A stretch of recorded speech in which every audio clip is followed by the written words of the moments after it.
and my fellow South Africans.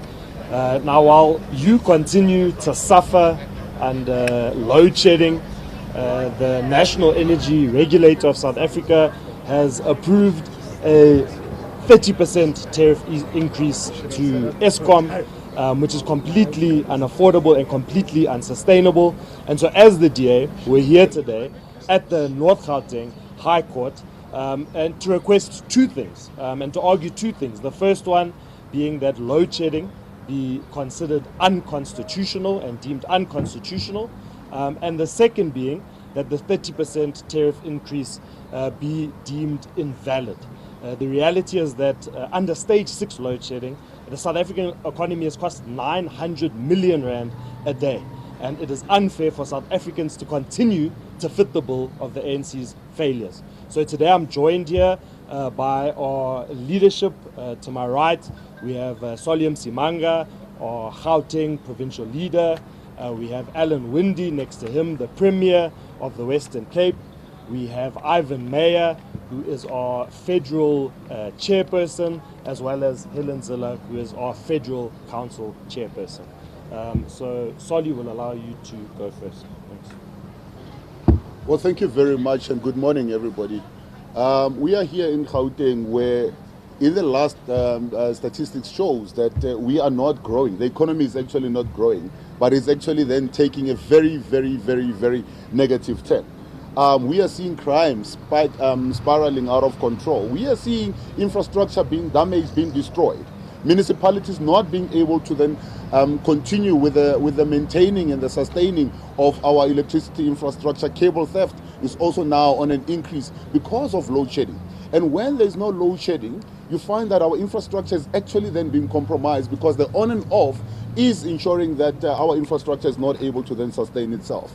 The economy has taken such a huge knock. Right now, the people of South Africa are paying R1.71 extra to buy petrol and R2.84 to buy a liter of diesel. Now, you can listen here, there's a number of diesels that are running here. Somebody is actually having to carry that. It means that businesses, when there's no electricity, they have to then make an alternative plan. And that alternative plan comes at a great cost.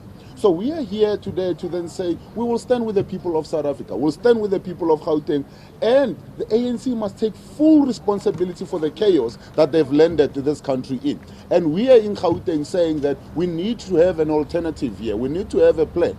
We are envying the Western Cape in terms of what they've been able, to start initiating, where, they now, when there's stage 2 or stage 3, they are not really affected as much by, by the outages. Whereas here in Gauteng, there's not even a single plan. We are now hearing time and time again from Panyaza Lesufi, there is going to be an announcement, but like the e-toll saga, we're just going to hear that until after the elections. We're not really going to get straight answers in terms of what needs to be done. We need to make sure that when we get out of this court, we have two things, as Kwena has said. One is that this load shedding, continuous load shedding, needs to be declared an unconstitutional issue. And also the 30%, nobody can afford it. The people, if you look at what Salga has been reporting, if you look at what the Auditor General has been saying, if you look at what COGTA reports are saying, municipalities are struggling because people are not able to afford to pay for exorbitant electricity amounts anymore. And if we're going to continue this way, it means that more and more people are not going to be able to then pay. It means more and more people are going to then start connecting more and more illegally, and which is not going to help any of the municipalities to come out of the financial distress that they find themselves in. And this is why we are saying here, the court must now give us a remedy, because the ANC clearly has failed to come up with a plan to arrest this issue. It is up to the courts and us to then fight a good fight for the people of South Africa. And hopefully we can get the majority of South Africans to join us on this fight that we are fighting. Thank you very much, Kwena. I'll hand over then to Premier Winde to then give us his experience. Thank you very much, Solly. Good morning, everybody. You know that that increase is 31.4%. And we have an inflation rate at the moment of 4.7%. So an increase over the next 2 years, which is 6 times the inflation rate. Now that is just unacceptable. And the kind of increase that the citizens are given of this country in this environment, when we have such hardship from an economic point of view, that kind of increase just makes things worse.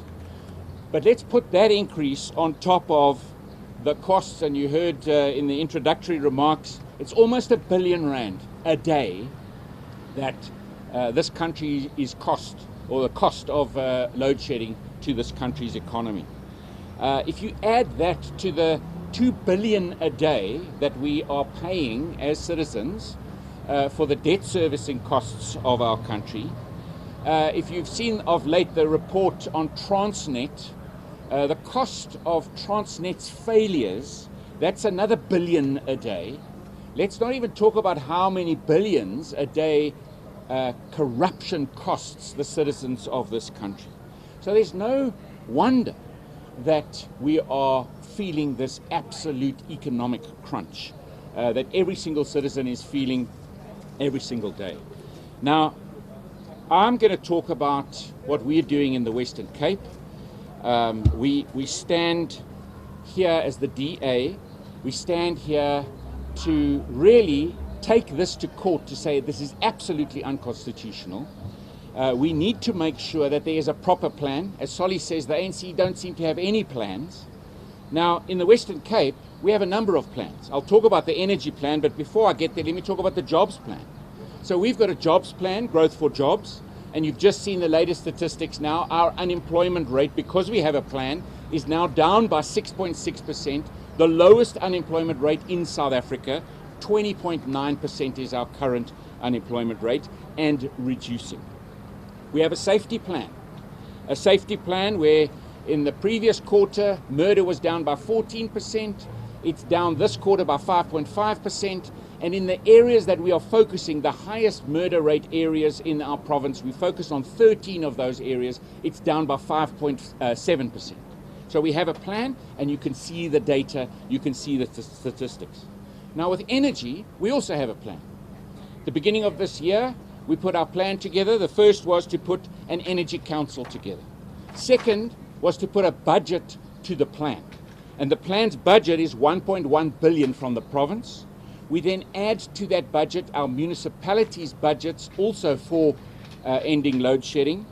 And that total budget now is sitting at just under 7 billion rand in the Western Cape. 7 billion rand that we're spending on energy to make sure that we end load shedding in the Western Cape. The plan is going to give us 5,700 megawatts of power. At the moment, we use 4,000 megawatts at peak. We, over the next few years, are going to end up with 5,700 megawatts. That mitigates total risk. It removes Eskom from the equation and makes sure that through our municipalities and private sector partnership and investment, we will have enough power for the current demand and for economic growth into the future. If you can already see in the city of Cape Town, 2 levels of load shedding better off than the rest of the country, and that is changing fast. By next year, you'll see that move to 3 levels and then on to 4 levels.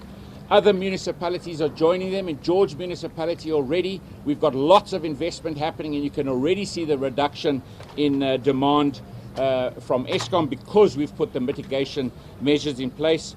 We're going out to tender at the moment in the city for further power. 200 megawatts of renewable has already been tendered, a further 500 megawatts of power in tender at the moment. Stellenbosch just about to go out on tender. Mossel Bay, Saldanha Bay just about to go out on tender. I've spoken about George, and so you can already see the municipalities are stepping up within this plan. We've also got our own IRP in process. That's an integrated resource plan for the province, which decides what the energy mix is going to be like. Renewable gas, it could be SMR, small containerized nuclear, it could be a range of energy supply. That process is happening right now. But the most important thing is that we're going to have a diversified input of energy into our system that's going to lower our carbon footprint, make us much more marketable to the world. Our plans are also rolling out within our municipalities where we've put emergency money in place. We put 87 million rand in place at the beginning of this year. I've visited most of the municipalities already where generator systems, emergency generator systems, are put in our sewage works and in our water works, because we cannot let sewage run in the roads while there's level 6 load shedding. We cannot have no water for our citizens while there's level 6 load shedding. So those emergency generation systems are in place quickly and to avert the current crisis, while we are rolling out more sustainable options. So in our health systems and in our schools, we are rolling out solar PV with battery backup systems to make sure that our hospitals and our education spaces are sustainable through this energy crisis and moving into the future. 10 of our hospitals are already level 6 exempt. We're putting in a dedicated power line to the Khayelitsha Hospital so that they can also be exempt. 193 of our healthcare facilities have already got emergency generation systems in place. 68 of them run on smart meter data management systems. We have inverter systems running now at 51 of our clinics this year and a further 87 to go next year. These are the kind of plans that we are putting in place. We've got a pilot running at the moment with wheeling, where private sector can put up power in a system, and we will wheel that power from somewhere in the province to demand and buy it from another buyer in another part of the province or another municipality. We've also looking to the future with looking at a gas procurement process that is also being launched at the moment. We've got a green hydrogen plan into the future. We've got systems that are looking at pooled buying and municipal microgrids, because this is how we are going to manage the future modern energy system in the Western Cape. 24 of our municipalities have already got small-scale embedded generation approval, and 21 of them can buy power from the individual, from a citizen or a business who puts power back into the system. So these are the kind of plans that the province has put in place. And what I'd like to say, Solly, is that when the DA is in power next year in Gauteng, you can be rolling out exactly the same kind of plan in Gauteng, where we put plans in place and those plans turn to reality. And at the end of the day, it's the citizens that will benefit. It's the economy that will benefit. And I really look forward to sharing these plans with other DA municipalities and with other DA governments into the future. Thank you.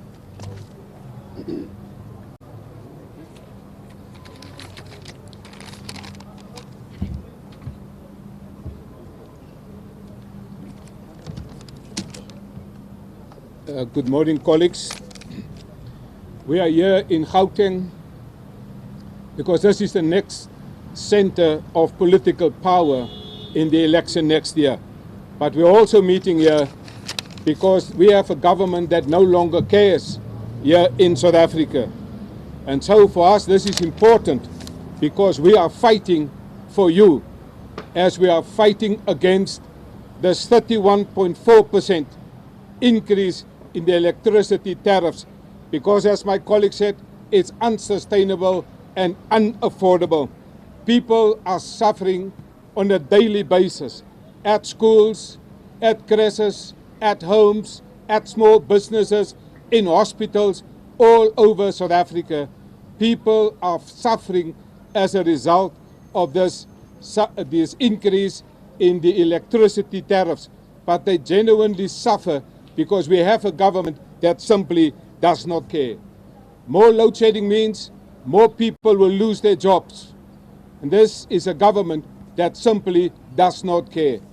And so, for us, this is a tragedy that we must now be here in court to fight a 31.4% additional corruption tax on the electricity tariffs, because the electricity tariffs is a form of subsidy for more corruption by the ANC, more corruption by Eskom. And we are here because we see the impact on the food prices, we see the impact on inflation, we see the impact on the cost of diesel. All of this bring more hardships to ordinary people, and the ANC and Eskom simply do not care. The ANC and Eskom is responsible for load shedding in South Africa. And now they want to increase the tariffs. But you get less electricity, you pay more, and you get more load shedding. This is why we are here in the High Court, here in North Gauteng, because we believe this must be stopped. But you can stop it, because next year is a very important, vital election taking place in South Africa. The ANC has cut your power.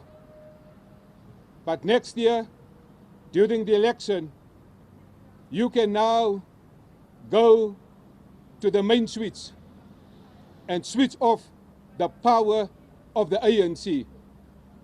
But there will be two switches. The first switch is to switch off the power of the ANC. The second switch is to switch on your power and give power back to the people. And that is why this election is an important election taking place next year. But in order to switch on your power, you need to make sure that you are registered for this election. This is the most important election. If you want to switch off the ANC's power and switch on your power, we must make sure that everybody is registered to take part in the election next year. Because this is an important election. It's a make or break election. There's no off, nooit. It's now or never. And so this election, we must make sure that we are registered. And you can make sure that you are registered by going to check.da.org.za. I repeat, to make sure that you are registered for the election next year, to switch on your power, to switch off the power of the ANC, visit check.da.org.za. But the DA, as you heard from Premier Alan Winde, we have a plan. Next year, with a multi-party coalition government, we will focus on three main issues. Number one, electricity security. Number two, jobs, jobs, jobs to stimulate the economy. And thirdly, focusing on crime prevention. But we must stop corruption at Eskom. We must stop corruption of the ANC. As Alan Winde explained, part of our plan countrywide will be to allow for an energy mix. We will privatize the energy generation and energy distribution and bring in more independent power producers. We will also cut the red tape in the energy circle. Very important, we will scrap the Ministry of Electricity, because since his appointment we have more load shedding, more increases. We will scrap the Ministry of Electricity. And very important, to cut the red tape in the energy sector. And so we will make sure that we next year kickstart the economy, making sure that we have an independent resource plan that will make sure that we have sustainability in our energy supply. This is vital, this is critical, because we have a government that simply don't care. But you have the power to switch off the power of the ANC and switch on the power of the people. And we ask you to use your vote responsibly next year, because we want to grow the economy. Gauteng is the center of the economic power in South Africa. And this is the place that where we want to see massive economic growth. But you cannot have economic growth without sustainable energy provision. And we have a plan from the Western Cape, and we will implement that plan right here in Gauteng, because next year a new government is coming to Gauteng, but also a new government is coming to the union buildings. Thank you.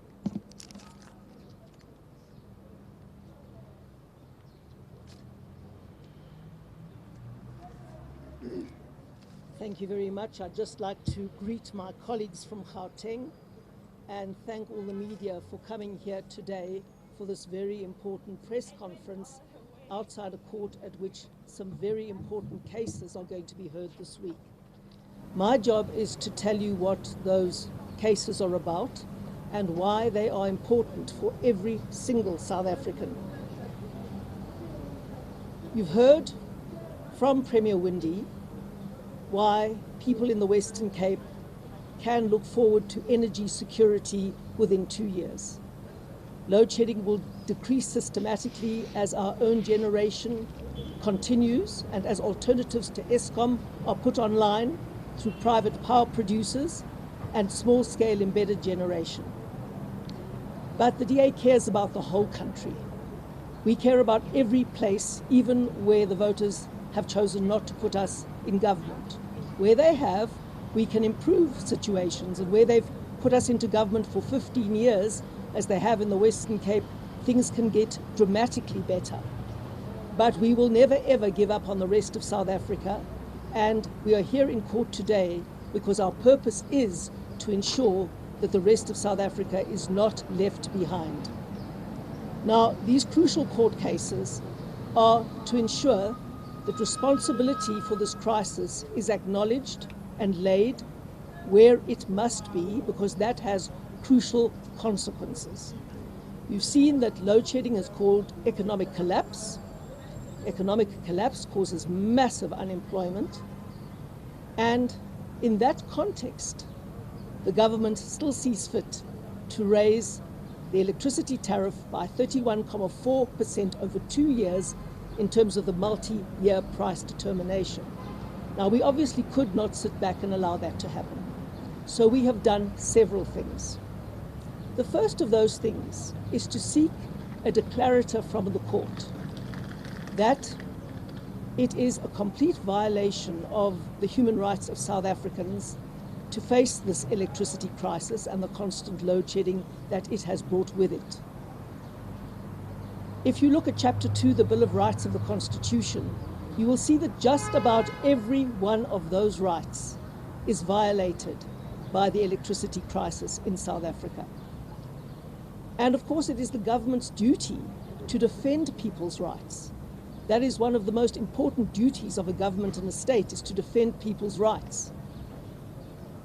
And in terms of the president's own version of events, it was their failure to listen to and implement the 1998 white paper that we ended up in this mess.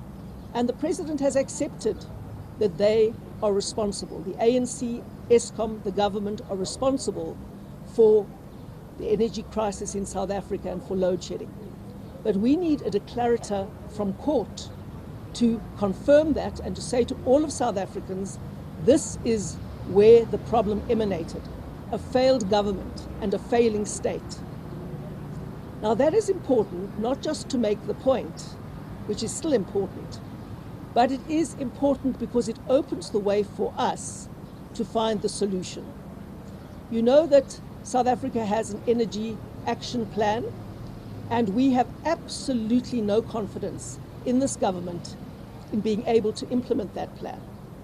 In fact, now shortly after the appointment of a Minister of Electricity, we're at stage 6 load shedding for the foreseeable future, despite the fact that that same minister said the plan was working, which was why load shedding decreased. His words were not even cold, and we were in the middle of stage 6 again. So we have no confidence that this government is going to be able to implement its own plan or solve the problem that it created.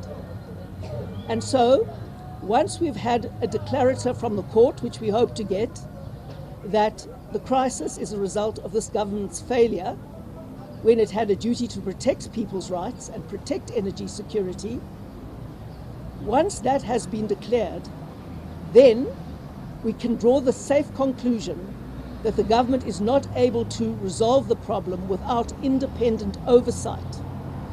And so we'll be asking the court to appoint a special master, what in law is called a special master, to oversee, to regulate, to monitor the implementation of that plan. Because then we will get an independent insight into what is happening. We will be able to believe the reports we are getting. The person appointed will have to have real expertise to do the job. We've got proposals in our court paper as to how we should go about that. And once we've got a person there who we can trust, and who can do the projections into the future accurately, South Africa can prepare for the reality, not wishful thinking, not political hot air, and we can go into the future on that basis and hold government to account on that basis. The second critical part of our case, the first part was to declare this constitutionally incompetent or contrary to the Constitution.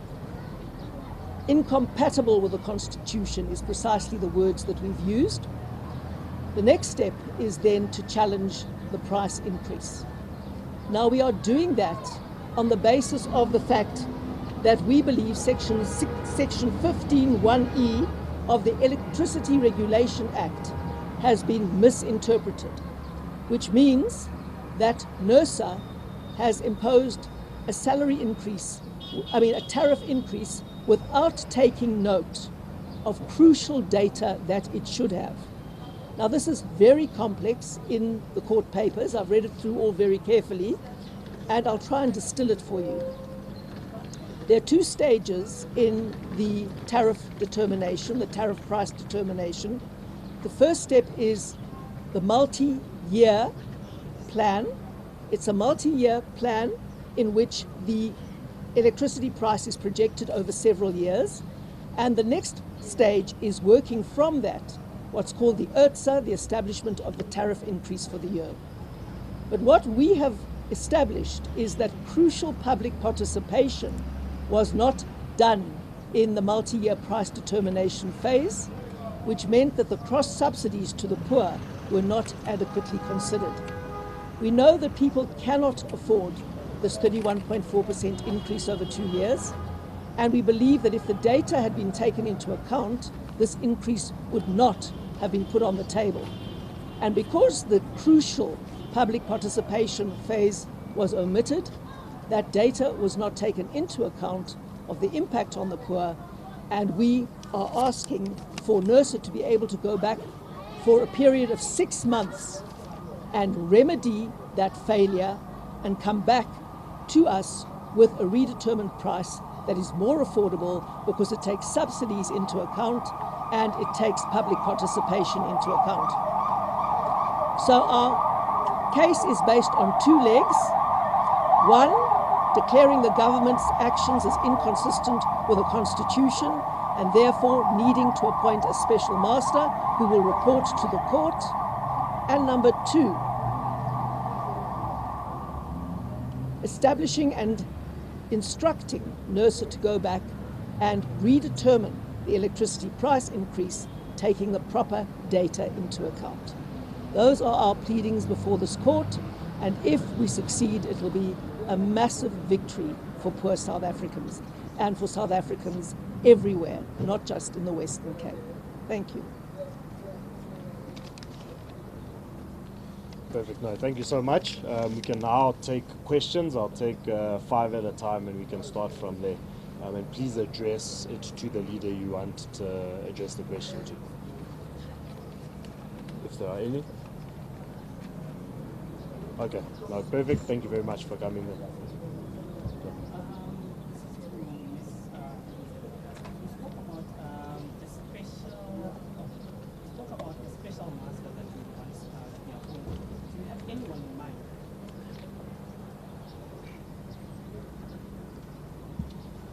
We're not going to name names at this point, but our court papers have suggested that all parties be allowed to propose people, and we certainly have in mind some very strong experts and expertise that we believe should be injected into this process. So we will come up with a nomination. But we need to have someone that all South Africans can trust, that we don't have to listen to Sputler making promises that within the week are shown to be hollow. We need to know what is happening, and we need to know what's going on. And it's important to say that if the court appoints a special master, which we hope they will do, it's going to be not the first time. There's a precedent for this. You'll remember when there was the SASSA grants crisis, another one's coming, but it's the one before that I'm talking about now. The court appointed a special master because they declared that the department was unable to solve that problem. We want the same declaration here, that the government caused this crisis, it can't solve this crisis, We are not getting fed the truth, and we need a special master. That is basically what it is. Right, no, thank you. As you can see, the DA does have a plan, and the reality is that this load shedding crisis is at the core of so many issues that we face as South Africans. With the rising cost of living, the DA will consistently be at the forefront of fighting for all South Africans. So thank you very much for your time today, and I think we can proceed with the events. Thank you. Luckily it was a blue mic, eh? It's the only reason.